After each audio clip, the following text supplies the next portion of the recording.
다니엘 6장 10절 한 절입니다. 다니엘이 이 조서에 왕의 도장이 찍힌 것을 알고도 자기 집에 돌아가서는 윗방에 올라가 예루살렘으로 향한 창문을 열고 전에 하던 대로 하루 3번씩 무릎을 꿇고 기도하며 그의 하나님께 감사하였더라. 아멘. 저는 이 다니엘을 참 좋아합니다. 다니엘처럼 사는 걸 좋아하는 게 아니라 다니엘의 이야기를 하는 걸 참 좋아합니다. 그래서 전에 교회에 있을 때 꼭 수능이 다가오면 수능 전주에 꼭 다니엘을 설교했어요. 우리 스리는 기억이 안 나겠지만 수능 전에 꼭 이 다니엘을 설교를 했습니다. 그래서 아이들한테 희망을 줘야겠다. 야, 이런 상황에서도 다니엘은 이렇게 했어.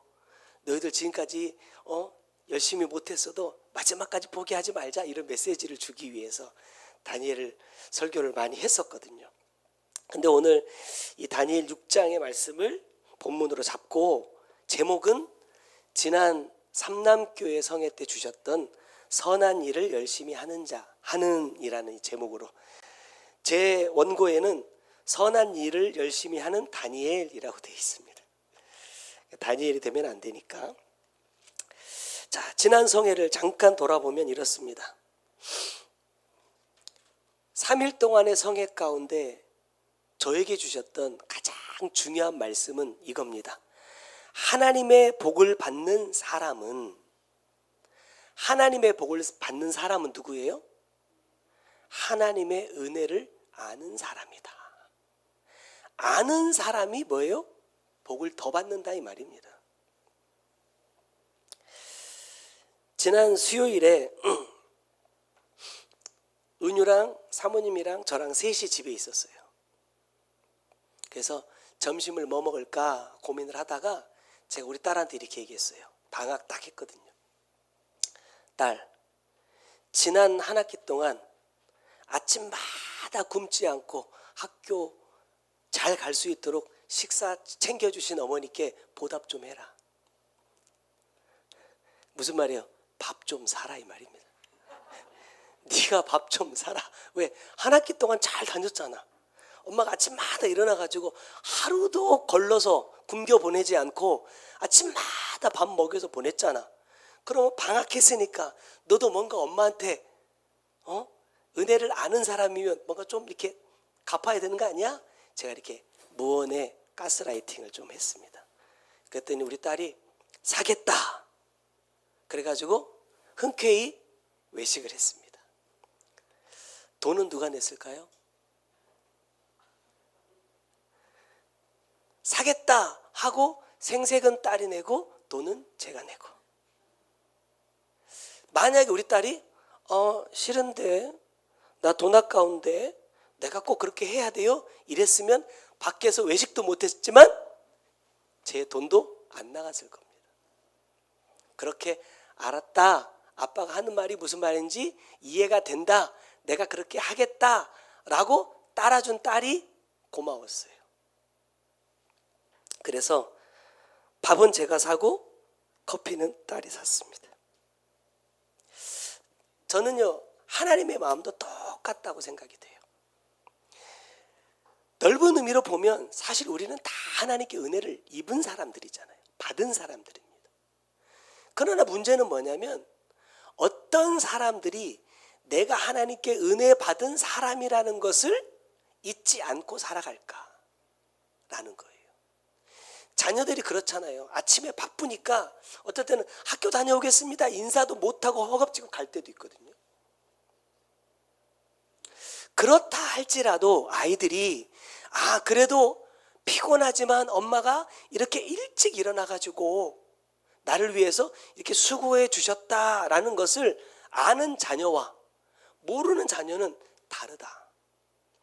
어제 이제 오늘 식사 준비한다고 사모님 이제 1시쯤 나와가지고 오후까지 이렇게 같이 일을 했잖아요. 근데 우리 막둥이가 딱 와가지고 이러는 거예요. 나 심심하니까 배드민턴을 쳐달라는 거예요. 저는 이제 설교 준비를 해야 되고, 그러니까 사모님이 하루 종일 이제 일을 했는데 아침에는 또 우리 아들 때문에 극장 가서 같이 영화를 봤잖아요. 또 어떻게 보면 하루 종일 시간을 같이 보내줬단 말입니다. 근데 그렇게 힘든 엄마를 끌고 기어이 배드민턴을 치러 간 거예요. 그러니까 제가 설교 준비를 마치고 갔더니 아파트 그 운동장에서 그 공원에서 배드민턴을 치고 있더라고. 그래 올라왔는데 계속해서 징징징징 하는 거예요. 뭐 형아 누나 나랑 놀아주지도 않고, 아빠 이제 퇴근하고 왔으니까 이제 나랑 놀아줘야지. 야, 아빠도 아빠 나름대로 일을 하고 왔잖아요. 엄마도 힘든데 너랑 같이 배드민턴 쳐주려고 그 힘든 몸을 이끌고 가서 1시간가량 같이 배드민턴을 쳐줬는데 아무것도 안 해줬다는 거야. 그럼 어떻게 되겠어요? 야, 우리 사랑하는 우리 미가 얼마나 아빠 엄마랑 같이 놀고 싶으면 이렇게 징징징징 거릴까 할까요? 야! 이렇게 했어요. 왜 너는 하루 종일 아빠 엄마가 너를 위해서 한 일은 생각하지 않냐 이 말이에요. 자기가 저기 송천 도서관에서 책을 10권이나 빌렸거든요. 제가 반납하러 가자 했어요. 가기 싫대요. 그럼 누가 가야 돼요? 제가 갔어요. 제가 책도 반납하고 와주고 자기 위해서 막 해줬는데 그런 걸 아무것도 생각 안 해. 지금 내가 이거 하고 싶으니까 당장 나와서 나랑 이거 해! 이것만 생각한단 말이에요. 그래서 혼났어요. 하나님은 어떨까? 사람도 부모님의 은혜를 알면 부모가 말할 때 뭐해요? 순종해요. 그 말을 따라준다 이 말입니다. 그런데 사람이 하나님의 은혜를 안다라고 말하면서 그 말씀대로 삶을 살지 않는다라는 것은 뭐예요? 은혜를 모르는 거란 말이에요. 제가 어제 수건 빨래를 딱 해놓고 우리 큰아들한테 전화했어요. 아들, 아빠가 지금 빨래를 해놨는데 저한테 알림이 오거든요. 빨래 다 됐다고. 지금 빨래 이제 돌려놨으니까 건조 좀 돌려줘 했더니 우리 아들이 알았어요 그러더라고. 그래서 야, 우리 그래도 큰아들이 이렇게 말을 잘 들어.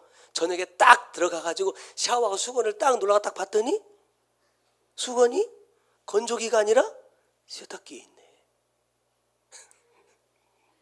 제 마음이 어떻겠어요? 야, 우리 아들 고3이라 얼마나 공부하다가 바쁘면 아빠가 방금 말한 것도 깜빡 잊어버리고 열심히 공부했구나 이랬으면 너무 좋았을 텐데, 제가 소리 이놈의 새끼 내가 기껏 해가지고 요거 여기 아래에서 얹어서 여기다만 옮겨달라고 한 것도 네라고 대답해놓고 안 했단 말이에요. 그럼 제 속이 어떨까요? 표현은 안 했어요. 말은 안 했잖아. 그지? 말은 안 했어요. 뭐 이렇다 저렇다 말은 안 했지만 제 속은요 좋지 않아요. 왜? 이것도 못 해주냐 이거야. 이것도 내가 네 교복 빨아주고 네 빤스 빨아주고 내가 네 양말 개워주고 수건 빨아서 크 개워가지고 그 장에다 다 정리해주고 샤워실 청소, 세면대 청소, 바닥 청소 다 해줘. 변기에 락스 뿌려가면서 문질러줘. 언제 야 아빠 오늘 와봤더니 변기가 너무 깨끗해졌어요. 너무 고마워요. 이런 말을 지금까지 한 번도 들어본 적이 없어. 그래도 해요. 그런데 그거 하나 못 해주냐? 이런 서운함이 확 왔어요. 근데 이걸 또 내가 으악 하면 또 안 되니까 혼자 속으로 그래 너도 장가 가봐라. 너도 새끼 낳아봐라. 왜? 돌아오거든요. 심은 대로 거두거든요. 저는 그날을 기다립니다. 아빠의 마음을 알아줄 그날. 주님은 어떨까? 주님은 우리에게 말씀을 주시고 은혜를 베풀어 주십니다. 뭐 하라고요? 하나님의 마음을 알아달라는 거예요. 어제 킹 오브 킹즈라는 영화를 잠깐 보고 왔는데 예수님의 이야기거든요. 예수님 십자가에 달려 죽어요. 근데 사람들은 왜 저가 죽는지를 몰라요. 야, 네가 유대인들한테 반기를 들었기 때문이야. 모세의 율법과 다른 말씀을 전했기 때문에 너는 죽어 마땅해 라고 많은 사람들이 손가락질을 하고 있지만, 하나님이신 당신이 인간의 몸을 이끌고 이 땅에 오셔서 직접 보여주실 수밖에 없는 그 상황을, 나의 그 처지를 아는 사람이 없단 말이에요. 물론 주님은 십자가에 죽으시면서도 그것이 감사하고 기쁘셨겠지만, 저의 마음과 살짝 비교를 해보니까 얼마나 서운하실까 하는 거예요.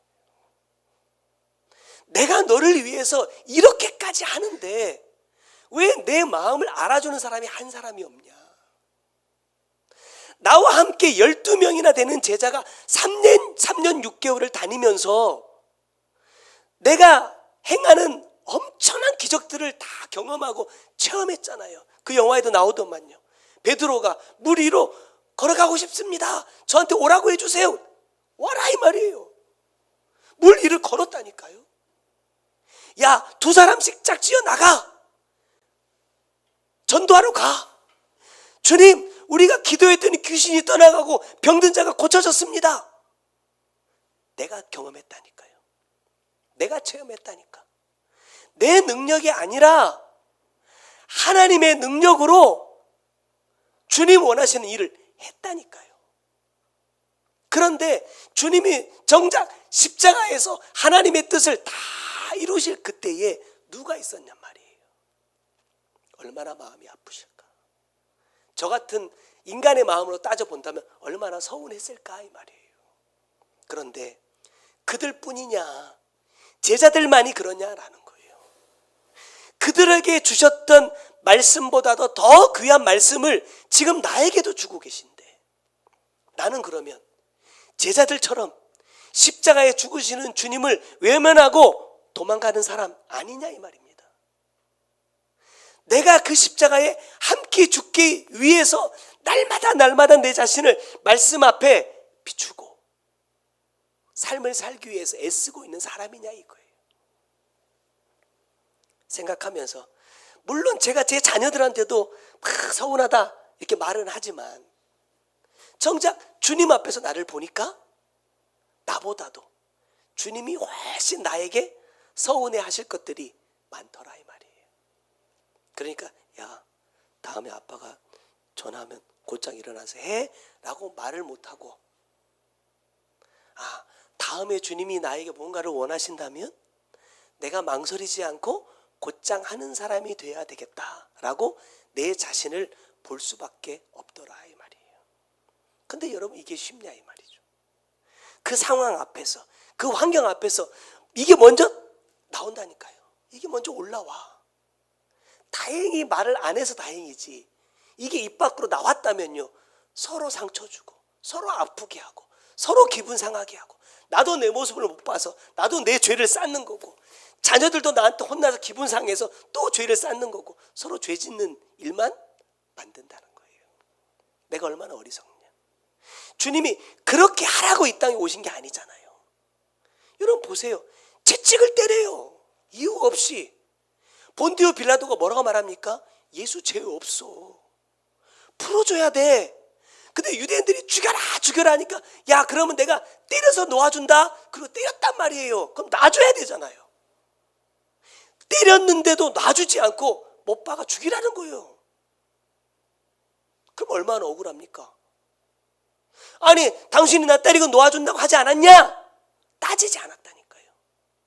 불평하거나 원망하지 않았어요. 왜? 주님이 말씀하시더라고요. 내가 만약에 이렇게 하지 않으면 어떻게 아버지의 뜻을 이루겠느냐 이거예요.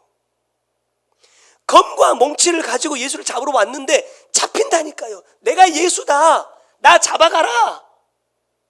도망가야 되는데 오히려 나와 함께 있는 제자들은 가게 내버려 두고 나만 잡아가라 한단 말이에요. 왜? 아버지의 뜻을 이루기 위해서. 그러면 나에게 있어서 아버지의 뜻을 이루는 건 뭐냐 이 말이에요. 그 상황 속에서 그 환경을 주시는 아버지의 뜻이 무엇인지를 내가 묻고, 그 아버지의 뜻을 이루기 위한 삶으로 내가 가고 있었느냐라는 거예요.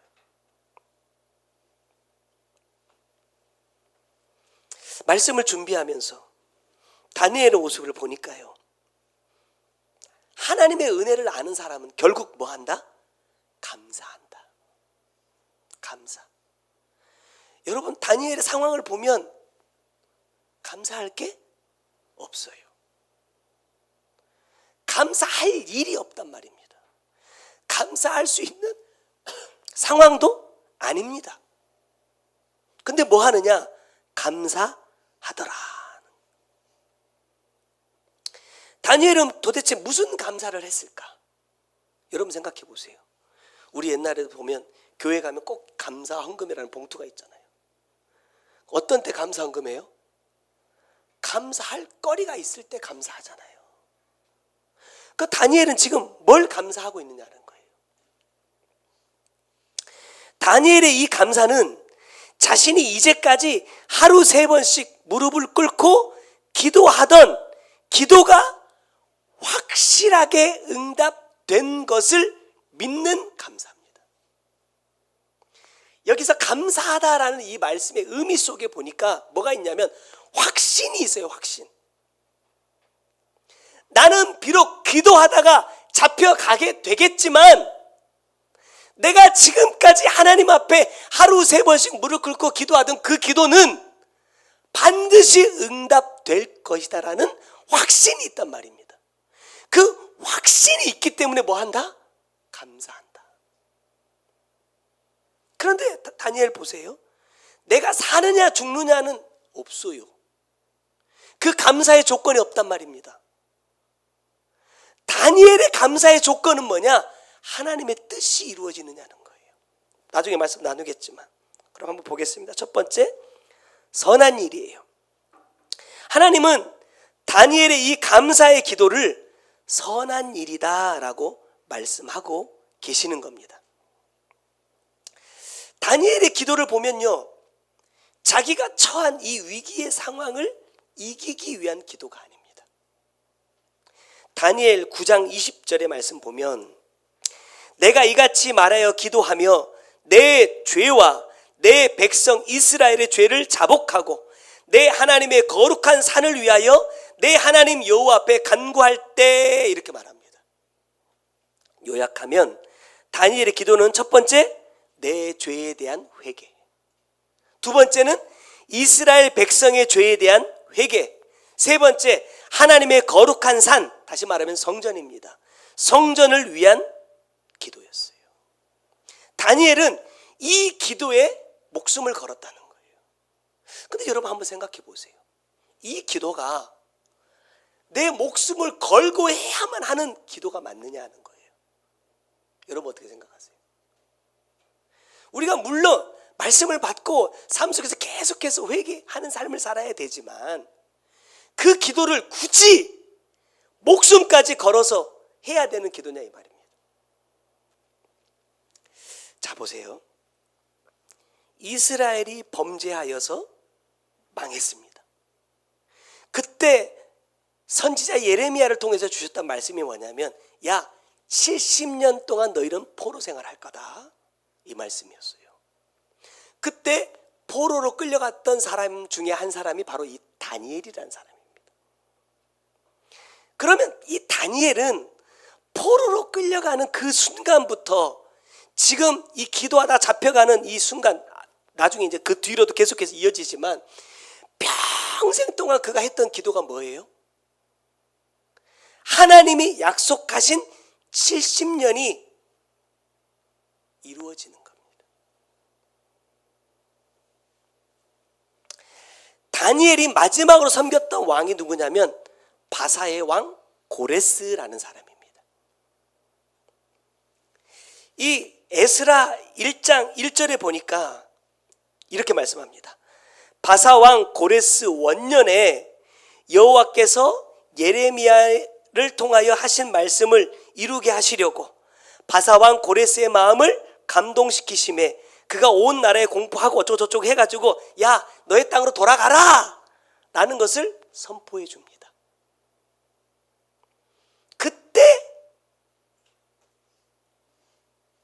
바사왕 고레스 시절에 총리 가운데 한 사람으로 자리하고 있던 사람이 누구냐? 다니엘입니다.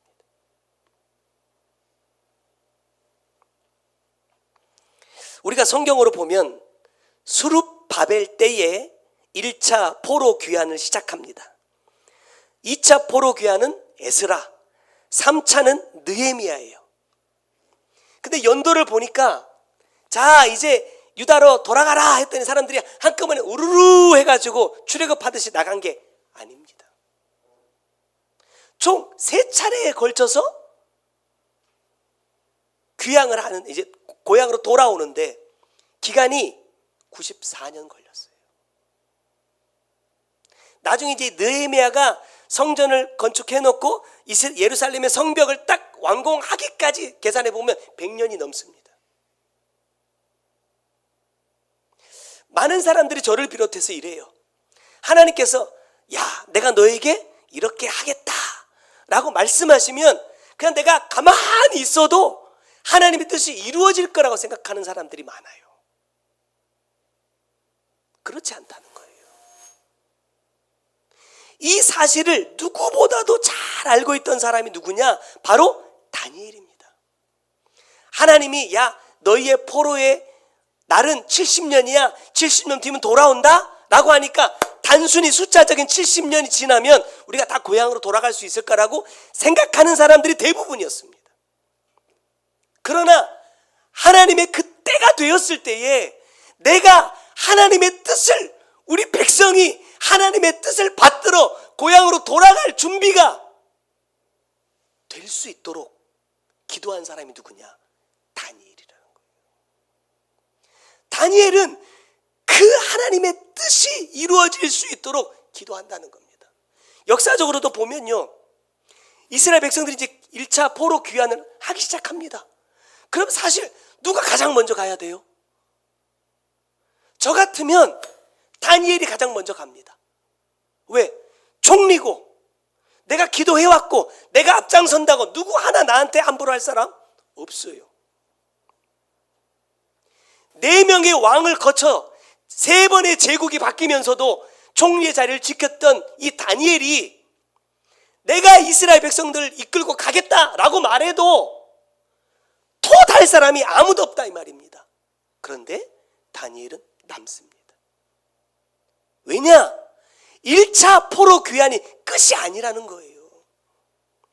계속해서 하나님의 뜻은 이루어져야 되고 앞으로 100년 동안 이 일이 진행돼야 되기 때문에 다니엘은 누구보다도 내 고향을 사모했어요. 하나님의 성전이 회복되는 것을 기도했어요. 내 목숨을 걸고서. 안 가고 싶었겠습니까? 어쩌면 가장 가고 싶었던 사람이 다니엘이었겠지만 다니엘은 그 특권을 포기하고 백성들을 보내고 남아 기도한단 말입니다. 그런데 그 기도가 가로막혀요. 그 기도 때문에 사람들이 나를 죽이려고 한다 이 말입니다. 그럼 어떻게 해야 돼요? 예를 들면 이렇습니다. 내가 지난 65년 동안 기도해왔어. 그러니까 오늘 하루 좀 쉴 수 있잖아요. 내가 60년이 넘게 기도해왔으면 한 달이에요. 조서에 한 달이라고 명시가 되어 있잖아요. 한 달 쉬면 안 됩니까? 쉴 수 있잖아요. 왜? 주님 아시잖아요. 내가 어떻게 기도해 왔는지, 어떤 삶을 살아야 되는지. 나중에 나오지만 먼지 털어봐야 먼지가 하나 나오지 않는 삶을 살았다니까요. 그런데도 쉬지 않는다는 거예요. 왜? 내가 사느냐 죽느냐가 중요한 게 아니라 우리를 향하신 아버지의 뜻이 이루어지느냐 이루어지지 못하느냐가 더 중요하기 때문이라는 거예요. 이렇게까지 아버지의 뜻을 이루기 위하여 몸부림치는 하나님의 입장에서 귀한 이 아들이 얼마나 사랑스럽겠냐 이 말이에요. 얼마나 귀하겠냐 이 말이에요. 그런데 여러분, 그 귀한 아들을, 그 사랑스러운 아들을 어디다 던져요? 사자굴에 던져버려요. 이해가 되십니까? 그렇게 사랑하고 귀한 아들이면 내가 품고 감싸야 되잖아요. 내 품을 떠나지 않게 해야 되잖아요. 어려움들 다 이기게 해줘야 되잖아요. 근데 던져버립니다. 왜? 거기에 들어가야만 아버지의 뜻을 다 이룰 수 있기 때문이라는 거예요. 나는 어떻게 생각하고 있을까? 하나님의 은혜라는 것을 나는 어떤 것으로 이해하고 있을까? 내가 생각하는 하나님의 사랑, 내가 이해하는 하나님의 은혜는 돌보아 주는 거, 어렵지 않게 해주는 거, 내가 힘들고 어려울 때 도와주시는 거, 내 문제를 해결해 주는 것을 하나님의 은혜라고 생각하지만 다니엘은 사자굴 속에서 하나님의 은혜를 고백합니다. 사자굴에 던져지고 그 다음날 새벽에 왕이 허겁지겁 와가지고 뭐라고 말해요? 다니엘아, 네가 그렇게 목숨을 걸고 사모하던 그 하나님이 널 지켜주셨느냐라고 물어요. 누구의 입에서? 왕의 입에서. 하나님을 믿는 사람 아닙니다. 그리고 그 사건 뒤에 왕이 온 나라에 선포합니다. 우리는 누구를 믿어야 된다? 하나님 믿어야 된다. 하나님의 계획은 이 다니엘을 통하여서 그 나라가 하나님의 뜻을 온전히 이룰 수 있는 나라가 되도록 바꾸는 겁니다. 왜? 한 번 포로가 나간 다음에 끝나는 게 아니라 앞으로 100년 동안 이 일들이 이어져야 되기 때문에 우리가 출애굽 역사에도 보면요, 요셉이라는 총리가 너무너무나 훌륭한 일을 했잖아요. 그런데 시간이 지나니까 누구를 잊어요? 요셉을 잊어요. 요셉을 통해서 역사하셨던 하나님을 잊어버리니까 그 백성을 뭐예요? 핍박하기 시작하더라 말합니다. 만약에 이 100년의 과정 속에서 그 나라와 왕들이 하나님의 뜻을 잊어버렸다면요, 안 보냅니다. 나중에 느헤미야의 말씀 쭉 읽어보면 그런 사건이 나오죠. 유대에서 방해하던 자들이 왕에게 청원서를 넣으니까 왕이 읽다가 중단시켜버려요. 그리고 몇 년 동안 몇십 년 동안 일을 못하고 있어요. 그러다가 갑자기 왕이 잠이 안 와가지고, 야, 옛날 역사서 좀 한번 읽어봐. 읽다 보니까 고레스 왕이, 고레스는요, 우리는 그냥 고레스 왕이라고 말하지만 역사적으로 보면 이 사람은 우리나라의 광개토 대왕 같은 사람입니다. 고레스 왕이 이렇게 했다 하니까 그 읽고 나서 뭐라고 말해요? 야, 그래서 그거 어떻게 되고 있어? 네가 중단시켰잖아 하니까 다시 진행하라 그래요. 남기는 겁니다. 남기는 거. 하나님의 뜻이 중단되지 않도록 수없이 많은 방해들이 일어날 때 그 방해를, 회방을 뚫고 하나님의 뜻을 계속 이루어갈 수 있도록 만들기 위하여 하나님은 다니엘을 사용하시더라. 근데 왜 다니엘이냐? 그는 하나님의 은혜를 아는 사람이기 때문이라는 거예요. 무엇보다도 다니엘은 내 생명을 하나님 앞에 맡기고 그 상황 속에서도 감사함으로 기도할 수 있는 사람이었기 때문이라는 거예요. 나 같으면 내가 이렇게까지 믿음을 지키는데 하나님 날 살려줘야 되잖아요. 지켜줘야 되잖아요. 사자굴에 만약에 날 던졌어. 그럼 나 사자굴에서 뭐 할까요? 오, 하나님 나를 지켜주세요 이렇게 할까요?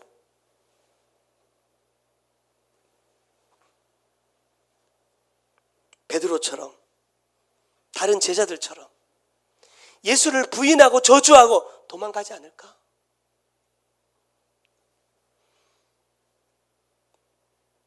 그러나 다니엘은 원망하지 않고 부인하지 않고 그 자리에 들어가는 것을 기꺼이 감수해내더라는 거예요. 우리가 다니엘을 읽다 보면요, 이 1장부터 6장까지는 참 재미있게 읽어요. 왜? 사건 사고가 아주 재밌거든요. 웬만한 영화 뺨치죠. 근데 어디서부터는 재미가 없어지느냐? 7장부터는 재미가 없어져요. 왜? 갑자기 막 무슨 환상을 보고 막 예언을 하고 막 이래요. 그 내용들 가운데 10장을 보면요, 10장 1절에 이렇게 말합니다. 바사왕 고레스 제3년에 한 일이 벨드사살이라 이름한 다니엘에게 나타났는데, 이렇게 말해요. 고레스 왕 1년에 포로 귀환이 시작되고, 고레스 왕 3년에 다니엘은 바사에 머무르며 여전히 기도하는 삶을 살고 있어요. 그런데 환상들이 보이기 시작하는데, 어떤 환상이냐?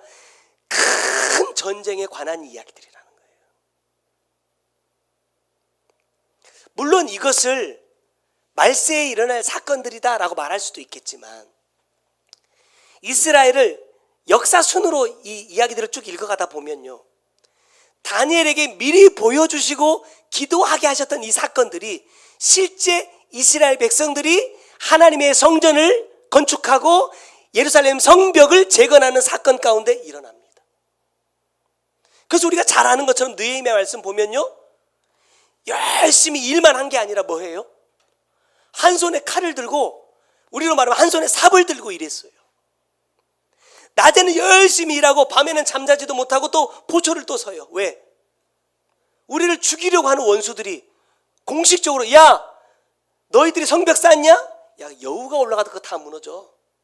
우리가 밤에 몰래 가가지고 너희들 죽여버릴 거야. 느헤미야에게 계속해서 서신 보내면서, 야, 만나자. 왜? 죽이려고. 물론 그 현장에서 믿음을 지키고 하나님의 말씀을 따라 수고했던 사람들, 정말 대단한 사람들이지만, 그것을 미리 보게 하시고 미리 기도하게 하셨던 누가 있어요? 다니엘이 있더라는 거예요. 어떻게 생각해 보면, 야, 내가 이렇게라도 하나님 앞에 쓰임 받을 수 있는 것은, 내가 이렇게 하나님의 이 귀한 복음 가운데 설 수 있는 것은, 야, 그동안 내가 열심히 수고했기 때문이야, 내가 열심히 노력했기 때문이야. 물론 맞겠지만, 내가 알지 못하는, 내가 보지 못하는 곳에서 누군가가 나를 위해 뭐 했을 수 있어요? 기도했을 수도 있다라는 거예요. 여러분, 그 은혜도 잊지 말자. 난 누군지 모르지만. 그러면 그 은혜를 잊지 않는 게 뭐예요? 나도 연약한 누군가를 위하여 뭐 하는 거예요? 기도하는 겁니다.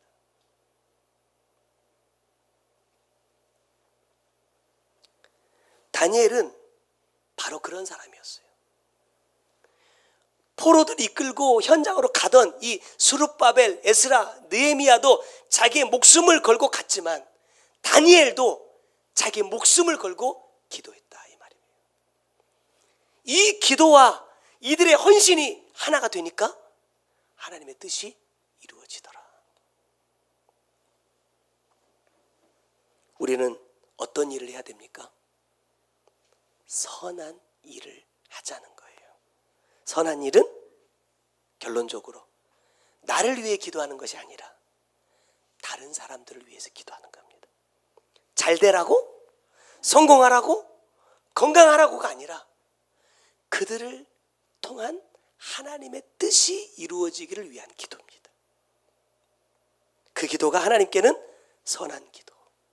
그 기도를 하는 자에게 하나님은 뭘 주신다? 복을 주신다. 두 번째로, 열심히 할 일입니다. 참, 사람들은요, 먹고 살기 위해서 참 열심히 일을 합니다. 제가 우리 딸하고 이런 얘기를 잠깐 했어요. 지난 10년을 어떻게 지나갔는지 모르겠다 그랬어요. 진짜 요만했잖아요. 요만했는데 여기 이렇게 컸어요. 10년 만에. 너도 10년 뒤에 이렇게 된다.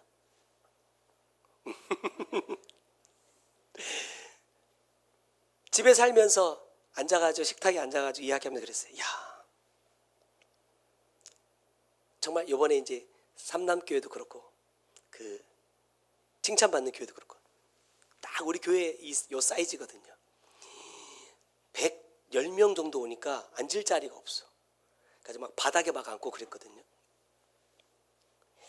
야, 그거보다 더 작은 데서 막 100명씩 150명씩 진짜 앞사람 뒤통수 보고 앉아가지고 막 예배드려서 그 좋지 않은 아침 되면 여러분 어떤 진 풍경이 벌어진 줄 아세요? 화장실이 하나밖에 없어요. 근데 아침에도 화장실 가야 되잖아요. 그럼 사람들이 다 칫솔 물고요. 길을 두 줄로 쫙 서가지고 다 내 차례를 기다려서 양치하고 있어. 아침에 일어나면. 왜? 거기서 그냥 바닥에서 다 그냥 자니까요. 그렇게 막 살다가 어느 날 갑자기 담양으로 갑니다. 우리 이제 센터가 됩니다. 이러시는 거예요. 갔더니 그냥 뭐 교회 건물도 그렇죠. 저 위에 봤더니 막 숙소도 있고 뭐 운동장도 있고 수영장도 있고 막 이래요. 야, 여기서 이제 우리 예배 드리나 보다. 그때 우리 아이들 유겸이 은유가 이제 초등학생일 때 얘들 뭐 학원이고 뭐고 없었어요. 왜? 끝나면 학교 앞에 가서 기다리고 있다가 나오는 거 그냥 바로 태워서 출발했으니까 1년에 4만 킬로 정도 탔습니다. 차를. 기름값이 한 700만 원 이렇게 들었어요. 제가 그 가계부를 다 쓰고 있거든요. 그렇게 매일매일 정신없이 막 다니고 있는데 어느 날 갑자기 그래요. 여러분 믿음을 크게 가지세요. 이 설교를 한 몇 달 하시더니 갑자기 이제 곡성입니다 이러더라고. 그래서 곡성을 딱 갔더니 옛날에 다니엘 수양관이라 제가 옛날 20몇 년 전에 다니엘 수양관을 가본 적이 있거든요. 갔는데 성전에 딱 갔는데 딱 들어가자마자 처음에 딱 느낀 게 뭐야? 여기서 해야 돼? 왜? 곰팡이 냄새가 너무 우리 처음에 공사 들어가기 전에 첫 예배 드릴 때 여러분 가셨던 분들 기억나시나 모르겠어요. 냄새가요 안 빠졌어요. 냄새가 그 퀴퀴한 냄새 나는 거기에서 첫 예배를 드리고 나서 공사를 시작했거든요. 공사를 이제 딱 시작하던 첫 타이밍에 제 손에 딱 쥐어진 게 뭐냐면 페인트 롤러였어요. 우림성전 천장이 한 10m 이렇게 되거든요. 거기다가 일본말로 아시바, 전문 건축용어로 비계입니다. 비계로 탁 틀을 싸가지고 위에다가 그 나무 판자 하나 딱 깔아놓고 그 위에서 그걸 칠하라는 거예요. 올라가니까 한 8m 정도 높이가 돼요. 거기 8m 위에 올라가가지고 서 있는 것도 힘든데 천장에다 페인트를 칠하라는 거예요. 그거를 한 달 이상 했던 것 같아요. 그렇게 하고 계속해서 하다 보니까 어느 날 트럭을 운전하고 있고 어느 날 용접을 하고 있어요. 저 용접도 합니다. 용접을 하고 있어요. 제가 그랬어요. 한참 일할 때 야, 공구만 있으면 조그만한 농막 정도는 내가 혼자 지을 수도 있겠다. 근데 현실은 아니에요. 뻑해서 그런 거예요. 어쨌든 그렇게 6년 7년을 정신없이 센터를 다니면서 일을 하고 예배드리고 일하고 예배드리기를 반복했어요. 제가 한 일은 그거밖에 없어요. 근데 지나고 보니까 저는 정신없이 내가 해야 될 일이라 생각되는 것들을 했는데 돌아보니까 하나님은 내가 할 수 없는 일들을 하셨더라는 거예요. 어떻게 보면 이 교회도 마찬가지고 제가 지금 살고 있는 집도 마찬가지고 제 힘으로 한 게 없어요. 이번에도 그런 얘기를 또 했어요. 야, 이걸 월세로 하지 않고 내가 매매한 걸 얼마나 잘했나. 이 월세가 그때는 야 그래 돈 3억 놔두고 한 달에 한 200만 원씩 월세 내면 되지. 그럼 몇 년 동안 할 수 있어. 근데 벌써 이제 우리 내일 모레 9주년이고 이제 10년 차예요. 그 돈 다 없어졌습니다. 만약에 월세로 냈다면. 근데 매매를 해가지고 다 관리비가 나와도 부담이 안 돼요. 왜? 이달에 지난달에 많이 나와도 42만 원밖에 안 나와요. 그거 아니었으면 이거 관리비 42만 원 플러스 월세 200만 원 넘게 내고 그러면 이거 어떻게 감당합니까? 절대 안 된다 그랬어요. 무슨 상가를 사냐고 반대해가지고 일을 진행을 못했어요. 근데 하나님이 억지로 고집쟁이 주인을 만나게 해가지고 이 주인이 자기는 절대 매매 아니면 안 팔겠다 이래가지고 도저히 내가 그 가운데서 이러지도 저러지도 못해가지고 이거 아니면 안 된다니까 안 해주면 더 안 할 거예요 이랬더니 할 수 없이 매매를 했어요. 여기까지 왔어요. 돌아보니까 야, 하나님이 하셨다. 제가 그랬거든요. 혹시 우리가 어디가 이제 딴 데로 이사를 갈 때 요거 안 팔리면 저는 이제 임대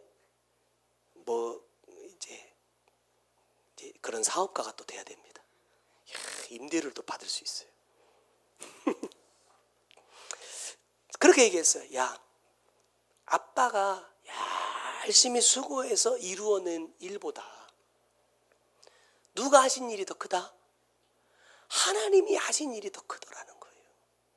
돌아보니까. 그러면서 제가 그랬어요. 야, 너무 감사하지 않냐? 이런 환경에 있으면서도 감사하지 않으면 그건 사람이 아니에요. 제가 저희 집을 딱 처음에 구경하러 딱 갔을 때 제일 마음에 들었던 게 뭔지 아세요? 방마다 에어컨이 달려있는 거예요. 난 그런 집 처음 봤거든요. 천장에 에어컨이 다 있어. 우리 아들요, 방문 열어놓으면 시원하거든요. 근데 꼭 자기 방문 닫고 방에 에어컨 켜요. 얼마나 좋아요. 없었으면 열었을 텐데 자기 방에 에어컨 있으니까 탁 닫아놓고 에어컨 딱 틀잖아요. 10년의 사역을 돌아보면서 그런 생각이 들었어요. 사실 말씀 받고 내가 한다고 한 것은요, 여러분 우리 회개합시다 이거밖에 없었어요. 삼남교회 성회 때 그런 말씀을 주셨습니다. 내가 받은 말씀을 따라 사는 나의 삶을 점검하는 것이 뭐냐? 선이다. 그리고 그 말씀과 삶을 내 육체에 채우는 일에 열심을 가져라. 다시 말하면 회개하는 일에 열심을 내라는 거예요. 다니엘의 기도를 보니까 첫 번째 기도가 뭐였습니까? 내 죄를 회개하는 거예요. 아까도 말씀드렸지만 여러분도 잘 아시겠지만 다니엘은요, 세상 말로 털어서 먼지 하나 안 나는 사람입니다. 무슨 죄가 그렇게 많길래 70년이 넘게 회개했을까요? 그런데도 다니엘은 가장 먼저 내 목숨을 걸고 했던 기도가 뭐냐? 내 죄에 대한 회개더라.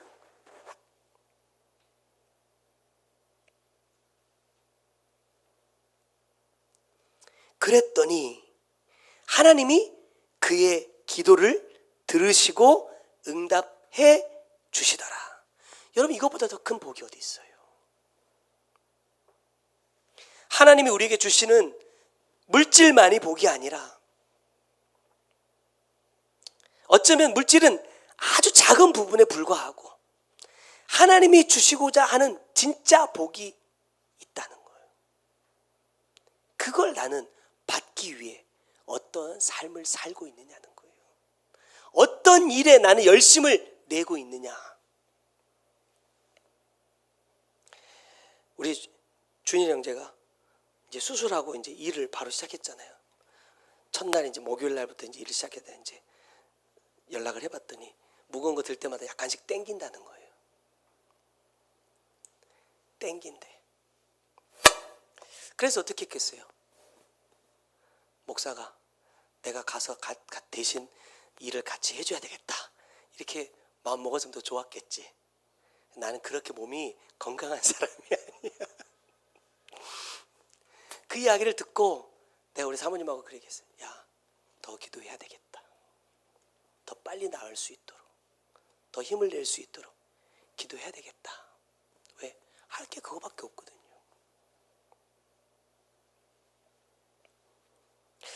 과연 나는 무엇을 위해 기도하고 있을까? 과연 나는 어떤 일에 열심을 내고 있을까? 한번 점검했으면 좋겠습니다. 내 마음이 무엇에 잡혀 있는지, 내가 무엇을 향해 가고 있는지 점검하지 않으면 세상 사람들 열심히 삽니다. 여러분, 최선을 다해서 삽니다. 이룬 게 뭐예요?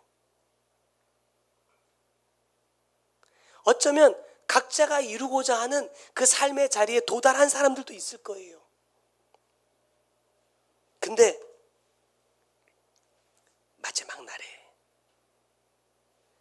마지막 날에 누가 진짜 승리자가 되느냐는 겁니다.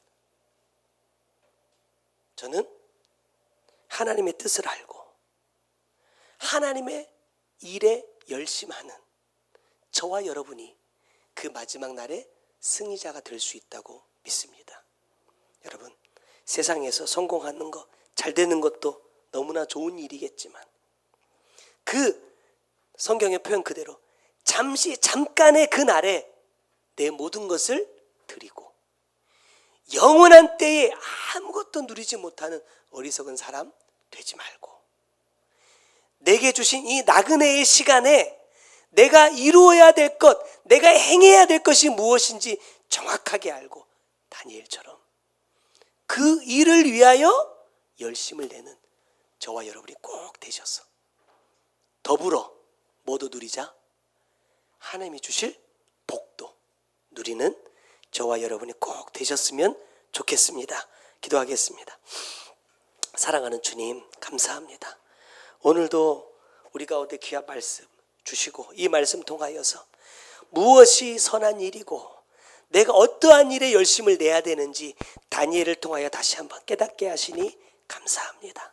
주님, 내 삶을 살피고 내 죄를 찾아 회개하는 것이 하나님이 가장 기뻐하시는 선한 일이고 그 일에 열심을 내는 자에게 하나님은 응답하신다고 말씀하셨으니 주님, 이제 우리의 삶이 바로 이 다니엘과 같은 삶이 될 수 있도록 은혜 베풀어 주옵소서. 어떤 환경 가운데 어떤 상황 속에서도 하나님 다른 사람을 보지 않고 내 자신을 먼저 보고 내 자신을 점검할 수 있는 믿음이 우리 모두에게 있게 하여 주옵소서. 귀한 예물 주님 앞에 올려드립니다. 주님 받으시고 축복하여 주옵소서. 지금은 우리 구주 예수 그리스도의 은혜와 아버지 하나님의 크고 놀라우신 사랑과 성령님의 감화 감동하시고 역사하시며 보호해 주신 귀한 은혜가 오늘도 다니엘처럼 선한 일에 열심 내기 원하는 주의 사랑하는 성도들 머리 위에 그들의 가정과 삶의 모든 터전 위에 이제로부터 영원토록 함께 계실지어다. 아멘. 나의 사랑아 내 사랑아 넌 어디에 있느냐 내가 앉은 그곳은 하나님 말씀 버린 곳 나를 떠나서 멀어진 그곳에서 돌아오라